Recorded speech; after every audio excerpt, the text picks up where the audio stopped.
Hi everyone. Today I am with Mundey. I met Mundey something like 10 years ago already, back in a while. And I'm very happy she's going to share her story, what she's learned, the way she communicates, the way she uses marketing. She's a coach, she's an amazing person, and she has so much to share. So I cannot wait to dive in. Hi everyone again, Monday, welcome, warm welcome to our podcast, our YouTube channel on Marketing Automation Ninja. Monday, just share who you are, what do you do, what's your story, and we're going to move on from there. Okay, hi. So my name is Mundey Young. I'm a life coach. I have been living in France, I would say, off and on for the past 17 years, and my job is really helping people with transitioning with major life transitions. So whether that's relocating, career, um, reinventing their lives, that's basically my specialty, helping people create the life they want no matter where they are. And yeah, we met about 10 years ago when I Yeah, already. started in France, at an events that I used to run called Talk to Me Marseille, where we did exchange for English and French language. And thanks to you, my English improved a lot. And since then, yeah, I've been working in English for a while. So now I am I'm able glad I to could animate a help. podcast, which is great. Thanks again for that. Yeah. Um, so for how long have you been an entrepreneur? Oh gosh, how long have I been an entrepreneur? I've been an entrepreneur for a long time. So I guess since 2007. Okay, 2007. How did you get Yeah. started? What was maybe your first project or first things to make that huge jump, I would say. I became an entrepreneur out of necessity. When Oh, I moved to France, I didn't speak French. And finding a job in France at that stage and you didn't speak French was very difficult. So I ended up creating a business where I was working with Anglophones that were living in France. And I basically started doing before Airbnb. Now I'm telling my age, I'm dating myself here. Before Airbnb, I used to manage apartments, offer concierge and cleaning services to Anglophones who had second homes in Paris. And they needed, someone to manage it. When they came, they needed personal assistance services and they needed concierge services for their guests or family members that arrived.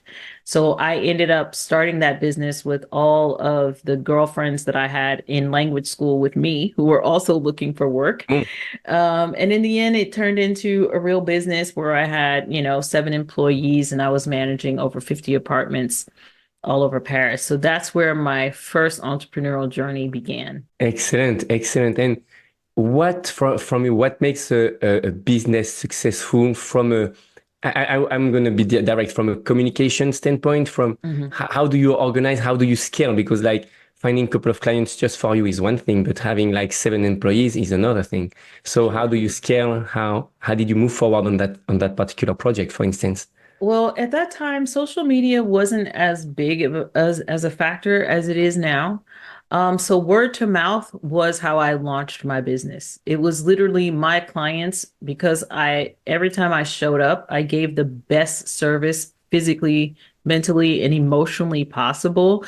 That they just kept recommending me. So I was responding to people who were looking for help. So I would go into forums or at the time places like Craigslist or wherever Anglophones were. I contacted all the Anglophone organizations. I would put up little, cards about my services. I would attend events. I would talk to people, anyone I could, and anyone who would listen about what I was doing, what I was trying to do. And when I finally got, one client, I would treat that client like a king. And normally that client would end up giving me other clients. So most of my business was, yeah, made through networking and word to mouth. Cool.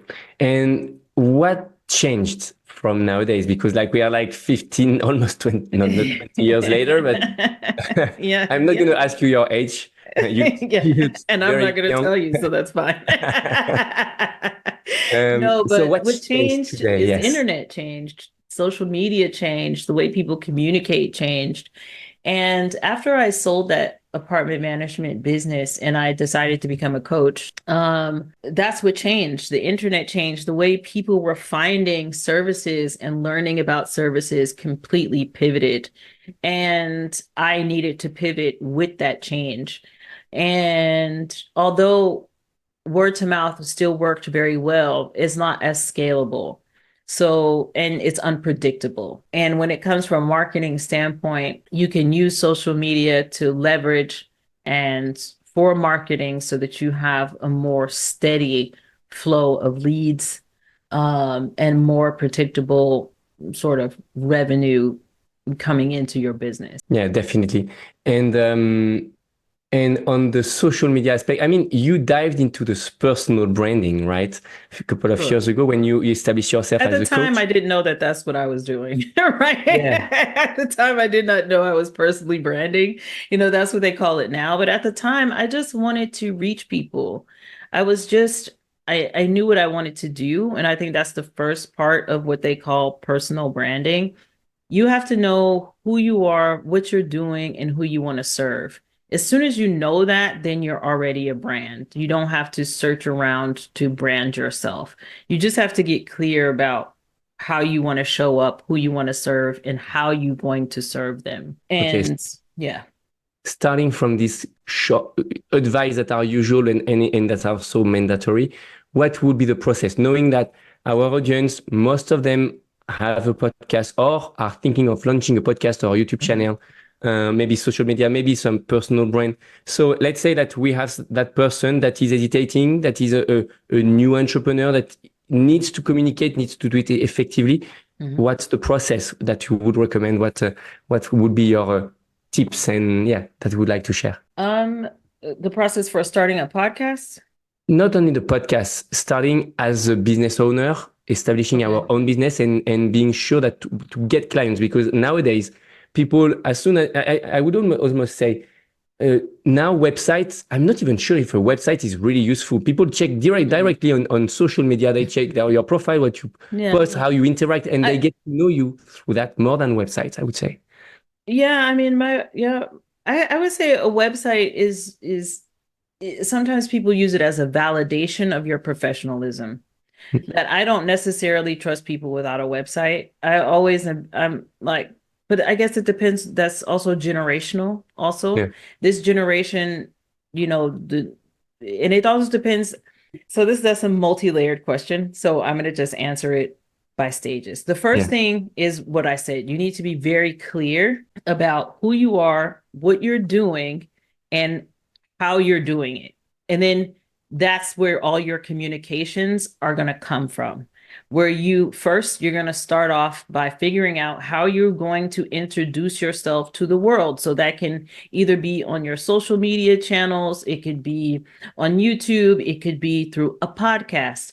But that person needs to have a description. So when I pitched to, let's say, World Radio Paris for my podcast, I had to have a bio, who I am, what it is that I want to be, the message that I'm going to be delivering through this particular platform, and how it serves the platform that I was marketing to, and who was my base. So who is your client? You have to know who is your client. What is the age range? Because different age ranges like different types of communication. So like there are certain age ranges that use Facebook, certain age ranges that use Instagram, certain age ranges that use TikTok. So whoever your age group is, you have to find out what is the way that they like to receive communication.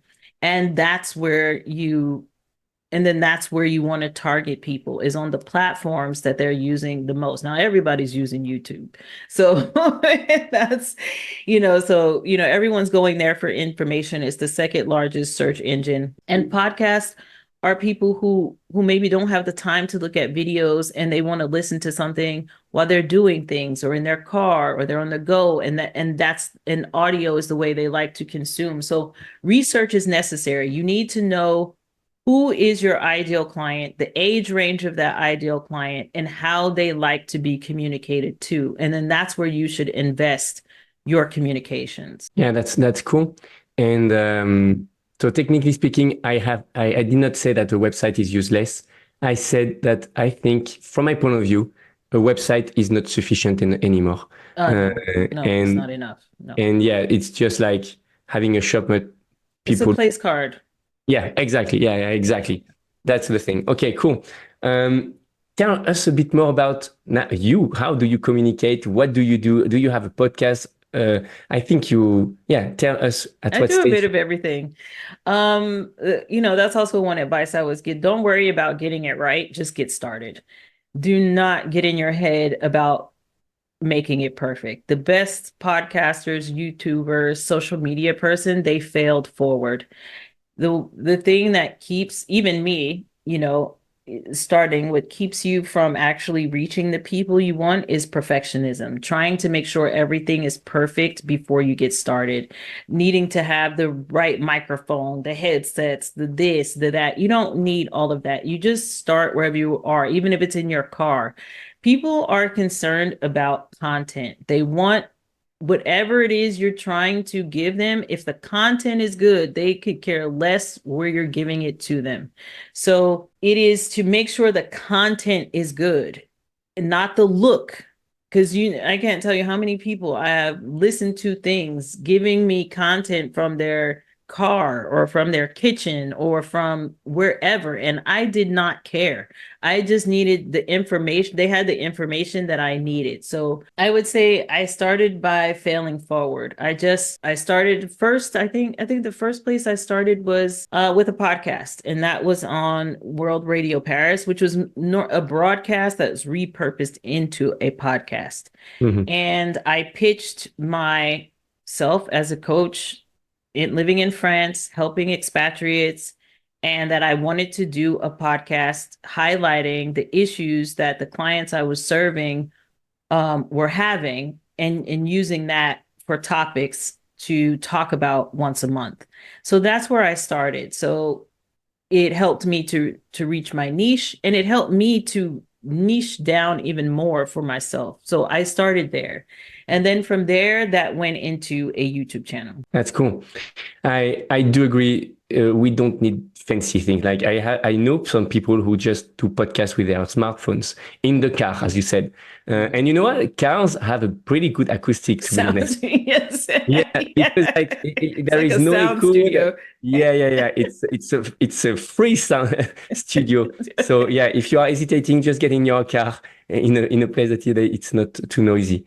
Yeah. So quick question that I love to ask: Are you a kind of quality or quantity type of person? I'm in the middle. Hmm. I'm in the middle because algorithms like quantity, Hmm. but your customers want quality. So you have to find your sweet spot. You just don't want to be producing stuff that actually no one wants to listen to, or no one is getting any benefit from, just to feed the algorithm to so you kind of need to be in the middle. What I would say, you have to choose a path that you can consistently produce. And this has been very difficult for me over the years because life happens to us all the time. So if you come out at first and you're like, "Oh, we're doing a podcast every week."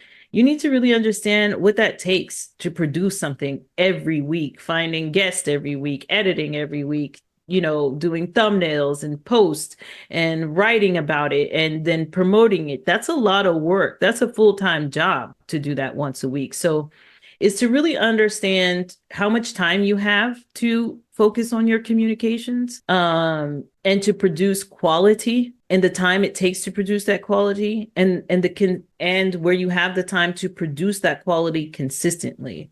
And then the algorithms get used to you showing up in a certain way, and so do your clients, customers, or target group, your target audience get used to that as well.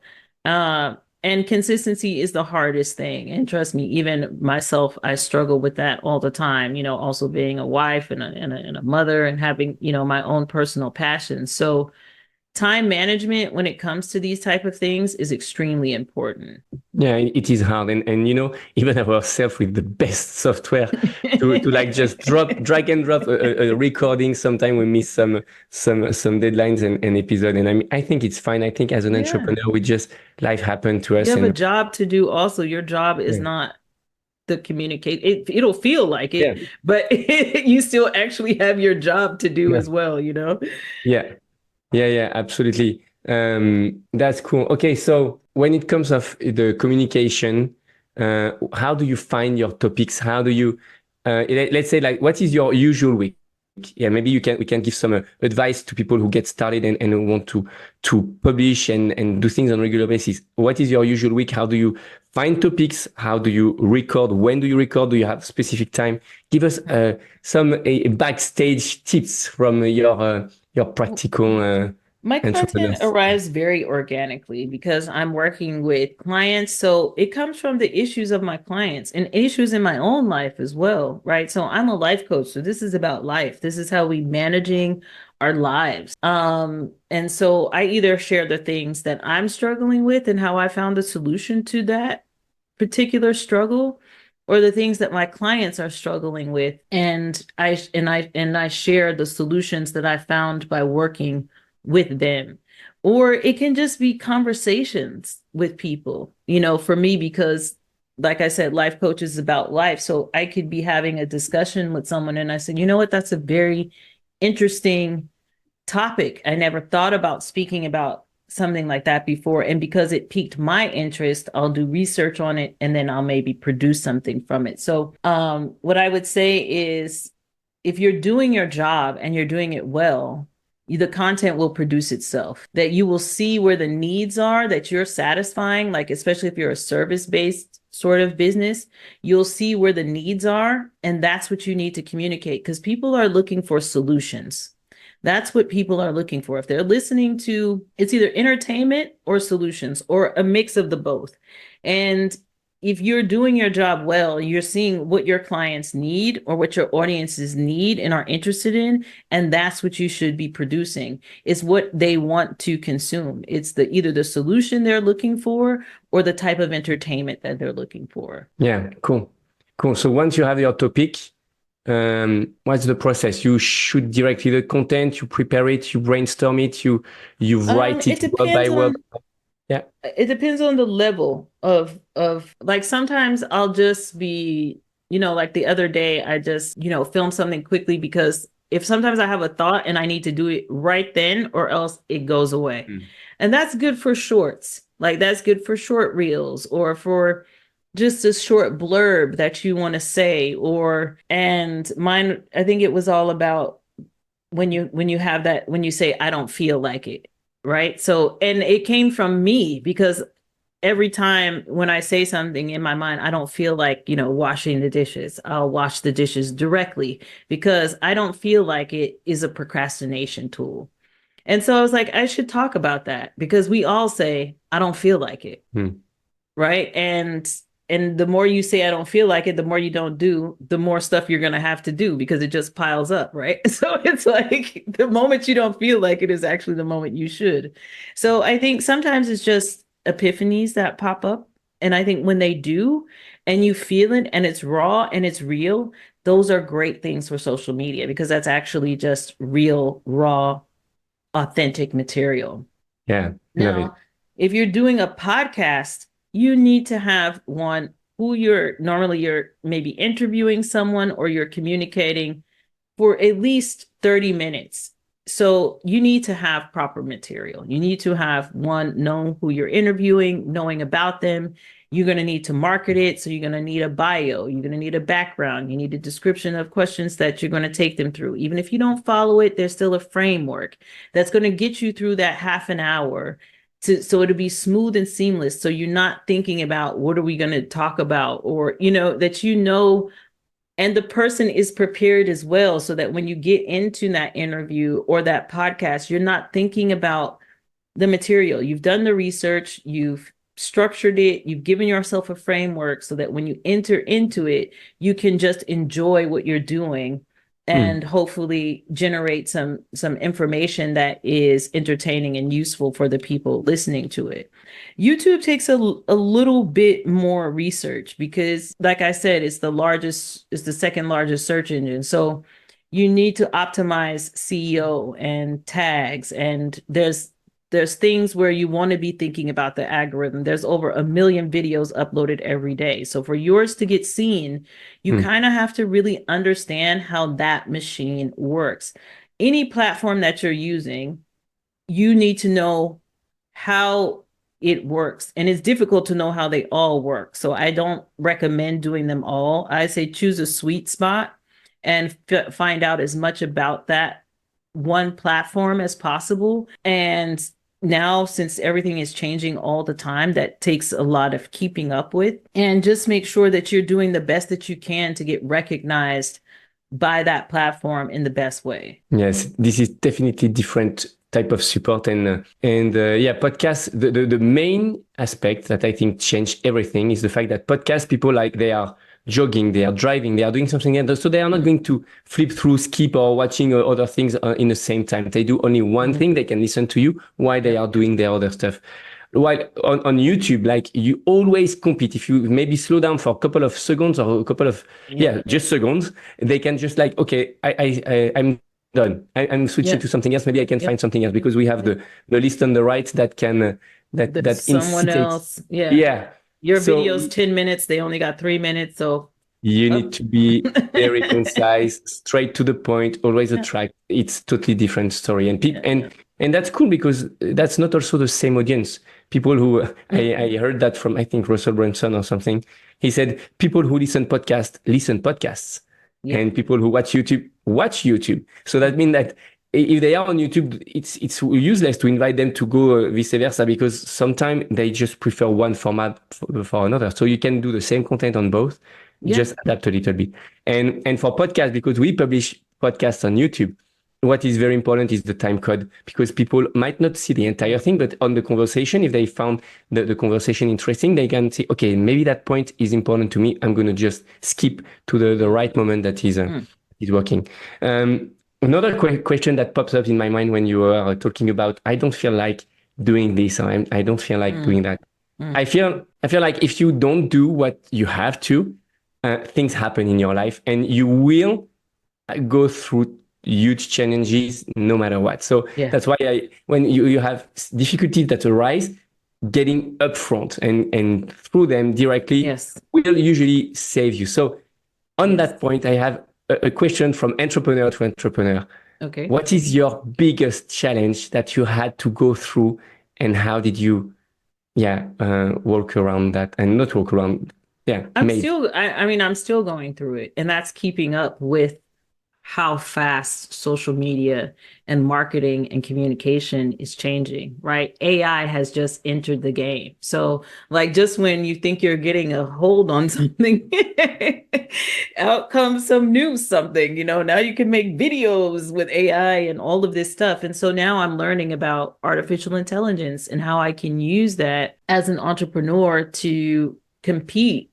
And it kind of gives solo entrepreneurs ability to compete at a higher level, because you don't need all of this personnel. If you know how to use AI, it can help you to produce content, to help you make the framework for your podcast, and give you all the hashtags and everything that you need if you know how to use it. So it's like the biggest challenge as an entrepreneur is not becoming a dinosaur, is not trying to do the same things the same way when the world is changing. That you have to be open to adjusting, learning, and changing, whether you like it or not. Change is the only sure thing in life. And if you don't change, you become obsolete. And so that's the hardest challenge, is still doing your job and keeping up with the fast changes of the internet. And because it's, they're not human. AI is not human. It's learning faster than you are. It's all this stuff is performing faster than you are. So it's figuring out, how do you keep up with that, keep your sanity, and still have the room to do your job. And I think that's something that you're learning all the time. It's figuring out where's the sweet spot for you, what you're going to focus on so that you don't get overwhelmed by all the new things. First it was, Twitter, and Twitter's now X, and then there's Threads, and now there's this, and every 2 days there's a new social media platform, and you can't be on all of them and still actually do your job. So it's figuring out, like I said, once you know your client and where the platforms they actually consume information, is to buckle down on that and to not be distracted by all the new shiny things that are coming out, and really learn the most you can about what's going to serve your business in the best way. Okay, cool. Let me ask you again, kind of the same question, but I'm going to get deeper. As an entrepreneur, we all have ups and downs, and more you go ups, more the down will be down. And Yes. and that's the things that you do not expect when you get started the first time. So Yes. I really like to ask, what was the biggest down that you got in your entrepreneurial journey? And how did you overcome that? Because sometimes and often people, they just give up, and that's pity, because like they can do so many things. They have a coding, they can contribute, and sometimes because things happen, they just give up and they get back to their 9 to 5. So is there a down that you are willing to share and, Sure. and that you had to go through, and how you did it? I think the biggest down, I would say, I don't know if it's a down as much as I would say the biggest problem as an entrepreneur is your mindset, right? When you're not making the money that you want to be making, or for some reason your message is not landing the way you want it to land, you're not reaching the people at the speed that you want to be reaching people. And one of the biggest downs is when you spend a lot of time creating something and then no one wants it. Mm. Right? And then you have to figure out, like, okay, you have to be willing to bite the bullet and be like, you thought this was a great idea, but you might be the only person who thought so. You know what I mean? Like, that's really hard, especially walking away from things that you've invested a lot of time and money in. Trying to make something that doesn't work just because you've put a lot of work into it. Mm. That when you see something doesn't work and it is not being profitable, either you have to adapt it or cut your losses and figure out, okay, I thought this was the need, but maybe that isn't it. So maybe I need to do some more research, get back out there and figure out what is the actual need and build from the need. So that took me a long time to learn. I always thought I had these, and still learning. Like, sometimes you think you have a great idea, a great product, a great thing. You spend time on it, you research it, you make a workbook, you do the videos, and you put it out, and people are not interested in that. Mm. And you just have to bite the bullet and you have to go back to square one. That's part of being an entrepreneur. Being an entrepreneur is one of the hardest things that you can do, because when something doesn't work out, it just perpetuates self-doubt. And if you do not have a personal development system to get you out of self-doubt and to keep you moving, you will crumble under just your mind telling Mm. you this is not worth it. But nothing worth having comes easy. And I think people have to understand, if you're going to get into the entrepreneurial game, you need to have a long-term goal. And that long-term goal needs to have a down plan. If you don't make money in a year, how are you going to finance what you're doing? Because they say that business doesn't make any profit, real profit, until 2 years, that all the money goes back into the business. If that's the truth, and no matter how many times you tell people, as soon as they start a business, they think 3 months later they should be, making money. You might have made some money, but now you need to pay your graphics. Then you need to pay this person. Then you need to do this, and you need to invest in that to produce the product to continue to sell. So you need to have realistic goals and idea of what it means to be an entrepreneur. Don't do it by flying by the seat of your pants, because you won't last. Mm. Because you need to understand more about what destroys an entrepreneur than what makes one successful. Because if you avoid the things that destroy one, you will be successful. If you understand what takes out most entrepreneurs and you make sure that that doesn't happen to you, then you'll be able to have success. And I would say that's more, yeah. Totally agree. I think being an entrepreneur is the best way to learn about ourselves and to go through the self-improvement process. And because it's like endless. Yeah, it's endless. It is endless. It's endless. And I think people tend to think that business and personal development are two separate things, and they are not. They are not. You need to be a pretty solid person mentally, emotionally, physically to be an entrepreneur. It is not, there's so much head game in this that if you're not figuring out how to keep your mind right and how to deal with your emotions, emotional management as an entrepreneur, it can be so overwhelming because it's so personal. You know, you're not working for a company. This is your product. These are the things you produce. These are your services. These are your babies. And it becomes very, very personal. And when something you've created doesn't work, you take it very personally. Absolutely. And if you don't know how to repair from that, it's going to be a hard and long journey. Yeah, it speaks so much because I've been in the startup world for 12 years. And startup worlds are always a back and forth process where you make money through services. You have money. Okay, cool. Now I'm going to give it a shot on something scalable. Oh, it doesn't work. Oh, we run out of cash. Okay, we get back on services. And that's a process. And I think that through that process, first, we are able to charge even more and more and more in the services model. Sure. And because of the experience, because of the willingness, and eventually might make it at some point. But yeah, thinking that we're going to make it on the first go and the first shot, I think it's unrealistic. And even with YouTube, etc. Now, if you need like 50, 100 videos or content to be identified and to start having like maybe 1,000 followers, YouTube is getting harder and harder to make people grow. But if they do the job, if they keep going and they cross the desert, as some says. Yes, after there are a couple of things interesting. Okay, I think we could talk like that for hours and hours. Yes. Mundey, really appreciate your time and appreciate the fact that you share. Anything that you would like to add before we close that podcast? No, if anybody is, going through major life transition, you're thinking about relocating, changing careers, or just want to reinvent yourself, you can find me on all social media handles at MundeyYoungCoaching.com. All right, Mundey Young at Mundey Young Coaching. Sorry. And my website is just MundeyYoung.com. We're going to put the links in the notes anyway. So thank you very much for your time, Mundey. Really appreciate it. It was an amazing time. Yes, thank you for having me.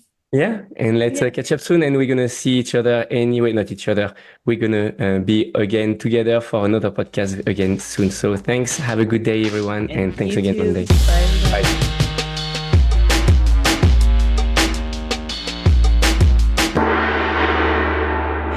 Marketing Automation Ninja.